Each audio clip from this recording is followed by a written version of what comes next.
Oi, oi, tudo bom, gente boa?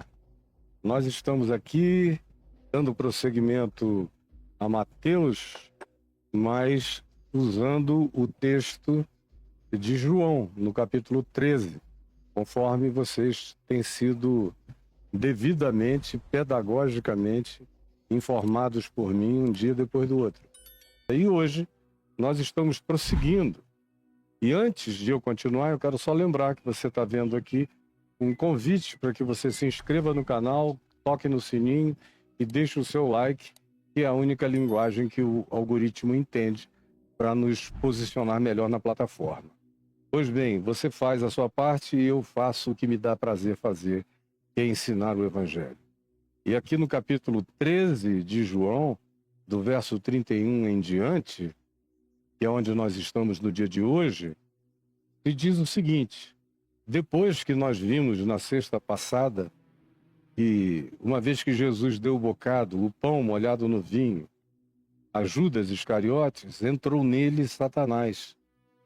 E quando ele recebeu o bocado, e Satanás entrou nele, porque ele decidiu que iria comungar com a morte, comungar com a traição, comungar com a deslealdade, com a entrega, com a mentira, com a negação de Jesus e do Evangelho, comungar com a tortura, a execução e a morte, achando que eventualmente Jesus não se permitiria ao martírio e se levantaria, e uma vez que ele se levantasse contra, ele traria todos os poderes de principados e potestades, de dimensões invisíveis aos sentidos imediatos, e destruiria tudo e implantaria pela força angélico-militar o reino de Deus. Era como se esperava que o Messias fizesse, e é como até o dia de hoje boa parte dos judeus, especialmente daqueles de interpretação literalista da Bíblia, dentre os quais os sionistas, que são os que querem destruir as mesquitas da antiga esplanada do templo, construir o terceiro templo, agora para tentarem obrigar o Messias, que não se manifestou ainda, a se manifestar, porque eles inventaram essa teoria. É uma teoria, tudo invenção. Que o Messias só vai se manifestar a Israel quando houver um templo para ele. Porque ele nunca nasceria numa manjedoura, ele nunca viveria a vida que Jesus viveu, ele nunca optaria pelas coisas que Jesus optou. Assim interpretam os judeus literalistas e sionistas desde aquela época de Jesus e nos dias de hoje, com as atualizações políticas e materialistas da interpretação sionista contemporânea, como eu falei.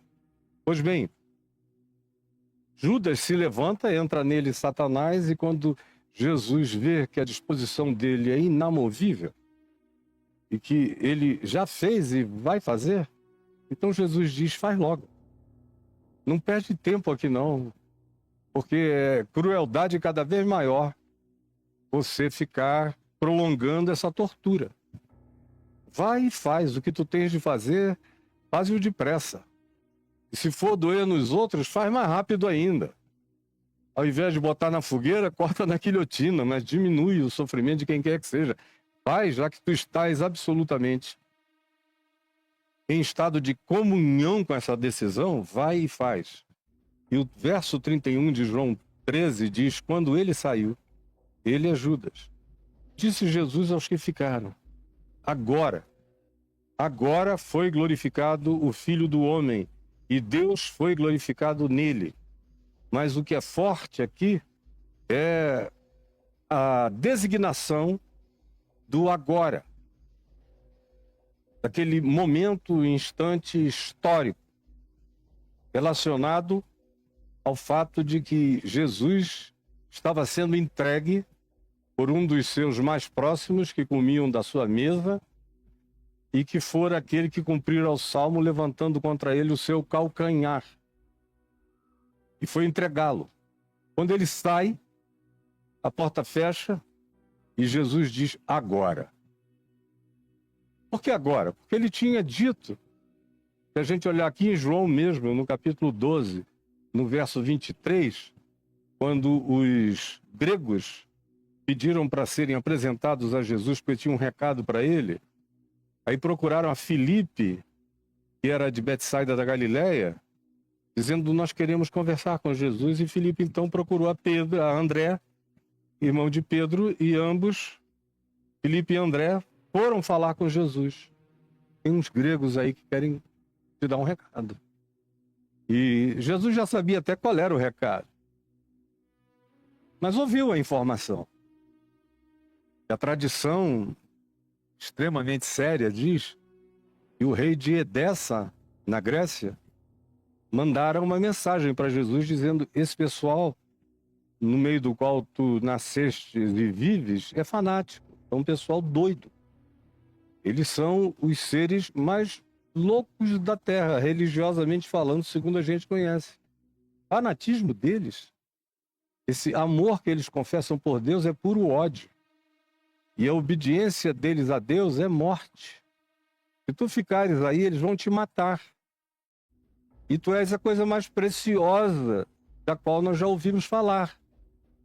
Vem para cá, para Edessa, e aqui nós te garantimos vida longa, proteção, para tu distribuires esse teu ensino de maneira universal e planetária. E convenceres pessoas do mundo inteiro, porque tu foste te plantar no pior lugar possível, onde as pessoas, em tudo aquilo que não combine com as doutrinas letristas e meticulosas da perversidade, da piedade fanática e adoecida e assassino e homicida deles, todos aqueles que não concordam ou que eles não consideram harmonizados com o que eles ensinam, são objeto de perseguição ou morte. Disso a gente sabe, o mundo inteiro sabe. E aonde eles chegam, eles são assim, às vezes até na terra dos outros.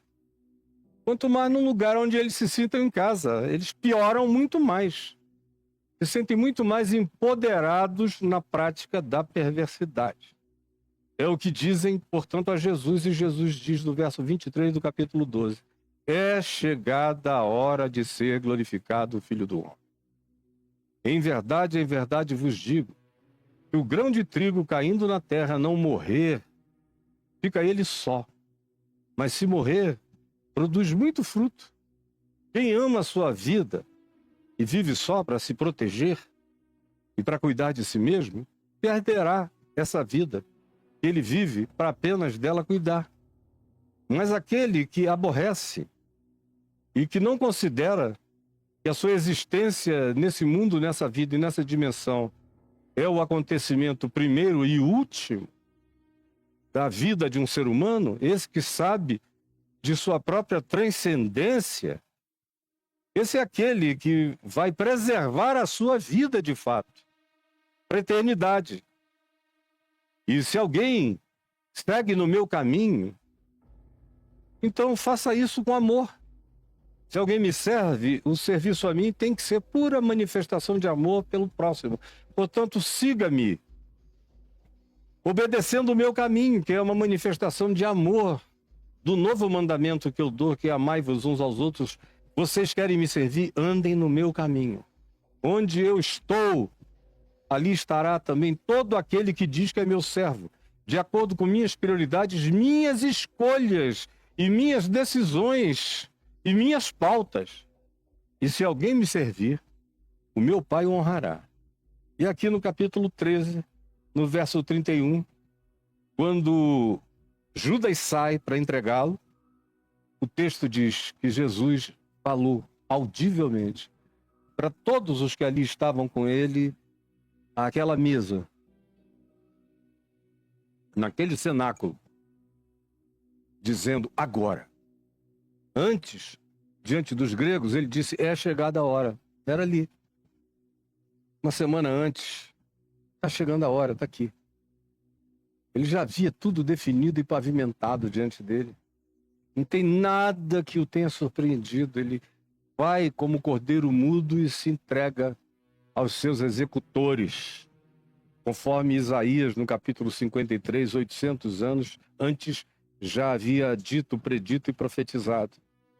Só que agora, quando Judas sai da sala, ele sabe que não é mais uma questão de nenhum intervalo. Não há mais interregno. Chegou a hora. É agora. Agora foi. Ele já usa o verbo no passado.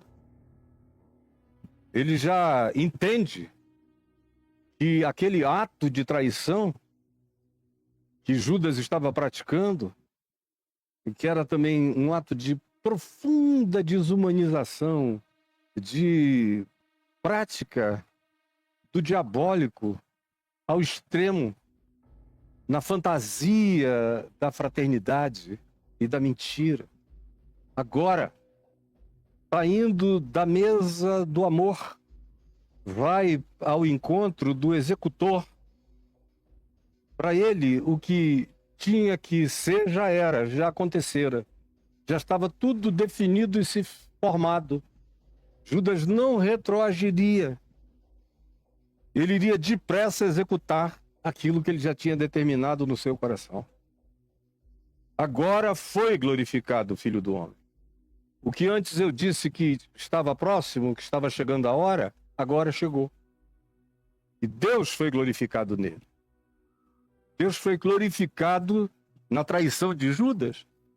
Não, foi glorificado no fato de que o Filho do Homem, de que Cristo em Jesus, de que Jesus, o Cristo, não precisa ser preso, não precisa ser acorrentado em nenhum lugar distante, não vai se esconder em nenhuma caverna no Líbano, nem na Síria, nem na Fenícia, nem mais no Egito. Agora era hora de encarar, de andar olhando para a morte, para os executores. Tem medo da morte, da tortura, da execução, da mentira, do engano, do malogro, da narrativa perversa, da fake news que lançariam sobre ele e de toda objetização demoníaca que a religião faria dele.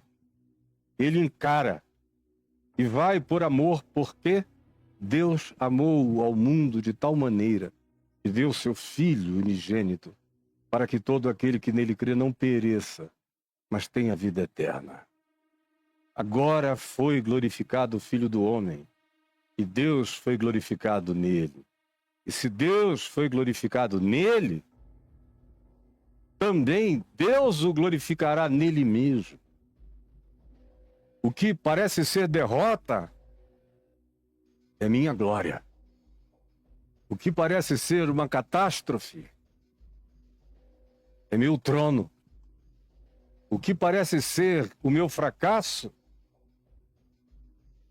é o imprimato do selo da minha vitória, que começa vencendo o inimigo mais renitente que os humanos têm, que é a fobia da morte, que é o medo da morte, que é o pânico do morrer, que muda todo o caminho e a natureza humana de praticamente todos os indivíduos que têm a sua vida alterada e mudada contra eles próprios na tentativa de evitamento da morte ou na busca de usufruir a presente existência porque a morte seja certa. Então o indivíduo acha que usufruir o tempo presente é amalucar-se de todos os modos possíveis contra a sua própria vida e contra a vida de quem quer que seja o outro, porque a única maneira, já que a morte não pode ser vencida pelos humanos, de vencê-la é com a chamada capacidade de viver tudo. Aí o sujeito se entrega a todas as loucuras, mesmo aquelas que encurtam a sua existência, e fazem as pessoas que mais o amam sofrerem muito. E ele não sabe que na latência dos seus atos, por trás, nas pulsões psicodinâmicas que colocam-no nesse caminho frequentemente de contrariedade do significado da vida, do amor, da sabedoria, da prudência, do bom senso, da racionalidade, da inteligência, o que está pulsando por trás daquilo é a fobia da morte, que desvia as pessoas do seu próprio caminho, por trás de grandes desvios no significado da existência. Quando você vai ouvir essas pessoas, você descobre ao auscultá-la até os escaninhos mais profundos de suas almas que o que estava latente lá o tempo todo era esse medo da morte, que faz o cara dizer: eu preciso aproveitar tudo enquanto eu estou aqui. Vai pisando em cima, vai atravessando, vai metendo a mão, vai traindo, vai fazendo o que quer que lhe venha na cabeça. Ele assume uma disposição mental reprovável e adoecida por causa da fobia da morte. Mudam-se os códigos de interpretação de cognitividade saudável, sensata, prudente e sábia, por causa da fobia da morte. E aí Jesus enfrenta e diz: agora, chegou. E é a hora do Filho do Homem ser glorificado. E de Deus ser glorificado em mim. E Deus sendo glorificado em mim, eu serei glorificado nele mesmo. E ele vai fazer essa glória se manifestar imediatamente. Aí você pega um dos intérpretes das teologias coaches, ou das teologias da prosperidade, ou das teologias do domínio, e tudo o que eles querem se desviar no cotidiano deles é desse tipo de glória, que Jesus chama de sua, de minha. Quando ele diz: agora é chegada a hora de eu ser glorificado, de Deus ser glorificado em mim, de eu ser glorificado em Deus, é a hora suprema da glória de Deus. Tudo que nos cerca no mundo cristão seria em favor da suposta decisão de Judas, de tentar forçar o Messias a evitar o caminho da cruz. Tudo aquilo que faz você não andar no caminho da cruz, que é o meu chamado para seguir a Jesus, é segui-lo na direção de onde ele vai. Como ele disse aqui: aquele que me serve, siga-me. E onde eu estiver, ali estará ele também. E ele disse: tome a sua cruz e siga-me. Não existe glória de Deus sem um discipulado que siga Jesus, mesmo que seja e, sobretudo, seja no caminho do que quer que para nós signifique tomar a sua cruz e segui-lo. São caminhos diferentes, mas todos levam à mesma consciência de entrega, de altruísmo, de solidariedade, de escolha pelo bem, de entregar-se pelo bem, de dar-se em amor, de buscar aliviar, salvar, levar, absorver. Aquilo que a gente possa absorver, aquilo que a gente consiga esponjar, aquilo que a gente tenha o poder de desenvenenar na existência. Essa é a escolha de Jesus e essa tem que ser a escolha do discípulo dele também. Aí ele fala numa intimidade enorme. Judas sai e aí a linguagem dele começa a mudar. Ele vai ficando cada vez mais íntimo. Como em nenhum outro momento no Evangelho de João ou em qualquer outro evangelho, a gente o encontra chamando os discípulos de filhinhos. Isso muda para uma intimidade enorme. Filhinhos. E foi aí que João, que usa essa expressão na primeira epístola dele com muita regularidade, a aprendeu. Ele a aprende desse trato íntimo de Jesus, na maior intimidade existencial, no apocalipse da alma do Cristo, na presença dos seus discípulos. Filhinhos, ainda por um pouco estou convosco. Só um pouquinho. Agora é uma contagem de horas. Então buscar-me-eis. E o que eu disse aos judeus, aqui no capítulo 8, o que eu disse aos judeus, também agora vos digo a vós outros: para onde eu vou, vós não podeis ir. Lembram o que Jesus disse aos judeus? E os judeus disseram: qual é? Ele está pensando em se suicidar, revelando uma teologia presente na cabeça dos fariseus. E alguém se matar está separado para sempre de Deus. E ele diz: para onde eu vou, vós não podeis ir. Será que ele está querendo se matar? Só assim ele vai para um lugar que a gente não pode achar. nem encontrar, porque nós para lá não iremos. E Jesus não dá nenhuma resposta a eles. Deixa eles ficarem naquele engano deles próprios. Filhinhos, ainda por um pouco estou convosco, então buscar-me-eis depois disso. E que eu disse a judeus também, agora eu digo a vocês, para onde eu vou, vós não podeis ir.